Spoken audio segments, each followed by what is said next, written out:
क्योंकि ऊंचे थे ऊंच कौन हो गए? भगवान हो गया। और फिर प्रवृत्ति में ब्रह्मा।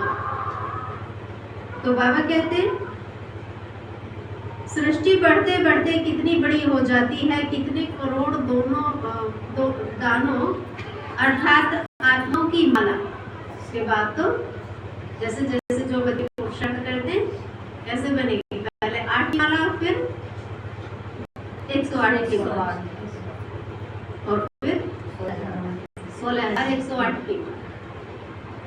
तो यह सब है पढ़ाई। बाप जो समझाते हैं उनको अच्छी रीति बुद्धि में धारण करो।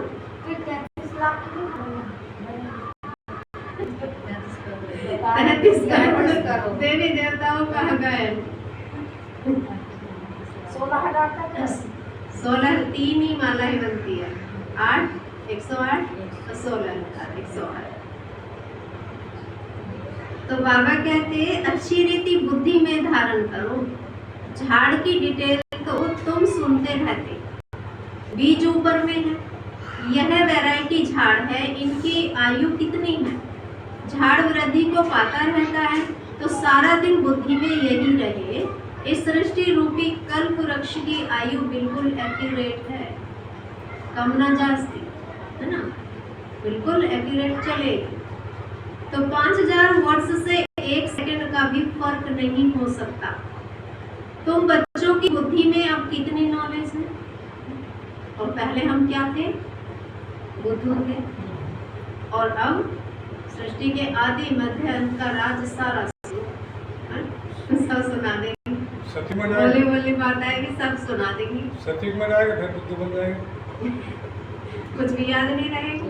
यही याद नहीं रहेगा कि इतना अच्छा पद हमने कैसे पाया। उनको याद नहीं है, तो इसलिए कुछ भी याद नहीं रहेगा। और इस समय पर भले ही ज्ञान लेने से पहले माताएं क्या कहती हैं, जी हम तो पढ़े लिखे नहीं है, हमारी क्या बुद्धि में आ रहा है, हमारे तो कुछ भी नहीं आएगा समझ में। और जब वो चलने लगती है ज्ञान में, तो देखो लिखे पढ़ो को भी फेल कर जाती है। तो बाबा कहते हैं तो बच्चों की बुद्धि में अब कितनी नॉलेज है? जो अच्छे मजबूत हैं, मजबूत होंगे जब पवित्र होंगे, क्योंकि ज्ञान तो पवित्र बुद्धि में ही है। तो इस नॉलेज की धारणा करने के लिए सोने का बर्तन चाहिए, फिर ऐसा सहज हो जाएगा जैसे बाबा के लिए सहज है, जैसे ब्रह्मा बाबा के लिए भी सहज हो। तो फिर तुमको भी कहेंगे मास्टर नॉलेजफुल, फिर नंबरवार पुरुषार्थ अनुसार माला का दाना बन जाए। ऐसी ऐसी बातें बाबा अगर कोई समझा ना सके, यह आत्मा भी समझा रही है, बाप भी स्तन द्वारा ही समझाते, जैसे देवताओं के शरीर से, एक साधारण पति शरीर के द्वारा ही भगवान ने आकर के हमें समझाया, देवताओं के द्वारा नहीं। तो एक बाप ही बाप एक ही बार आकर गुरु बनते हैं, फिर भी बाप को ही पार्ट बजाना है। 5000 वर्ष बाद आकर पार्ट बजाएंगे। सबसे पहले पार्ट शुरू किसका होता है? कलयुग में आकर के ज्ञान सुनाने का।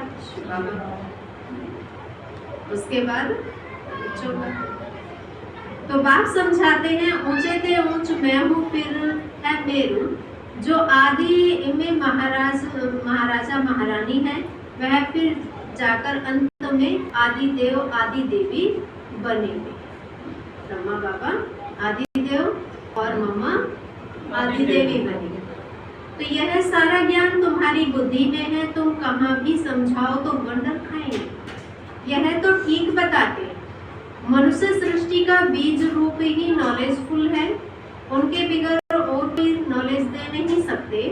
यह सब बातें धारण करनी है, परंतु बच्चों को धारणा नहीं है। बहुत सिंपल बात, कोई मुश्किलात नहीं है। एक तो याद की यात्रा चाहिए, इसमें जो फिर पवित्र बर्तन में रतन ठहरे, यह ऊंचे ते ऊंच रतन है। तो बुद्धि को साफ स्वच्छ बनाना है। तो बाबा तो जौहरी था, बहुत अच्छा हीरा मानिक आदि आता था तो चांदी की डिब्बी में, कपूस आदि में अच्छी रीति रखते थे संभाल कर, क्योंकि रगस ना आ जाए। तो जो कोई भी देखे तो कहेंगे यह तो बड़ी फर्स्ट क्लास चीज है, यह भी ऐसे है।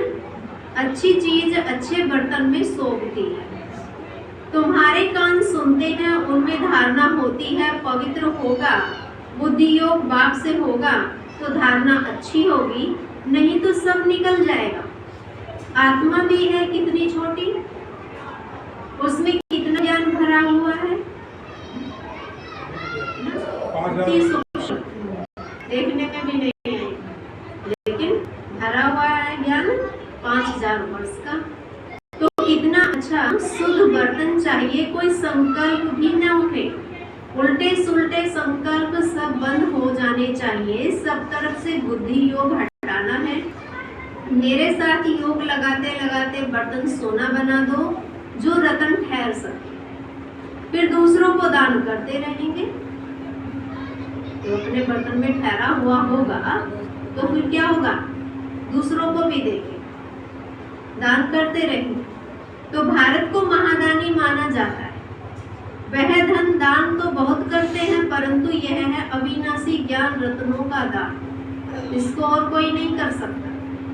इसको भगवान ही जब आकर के देते हैं तो बच्चे ही बाबा से लेकर के सबको रतन दे सकते। तो देह सहित जो कुछ है वह सब छोड़कर एक के साथ बुद्धि का योग रहे। हम तो बाप के हैं, इसमें ही मेहनत लगती है। एम ऑब्जेक्ट तो बाप बता देते हैं, पुरुषार्थ करना बच्चों का काम है। एम तो दे दी बाबा, क्या बनना है?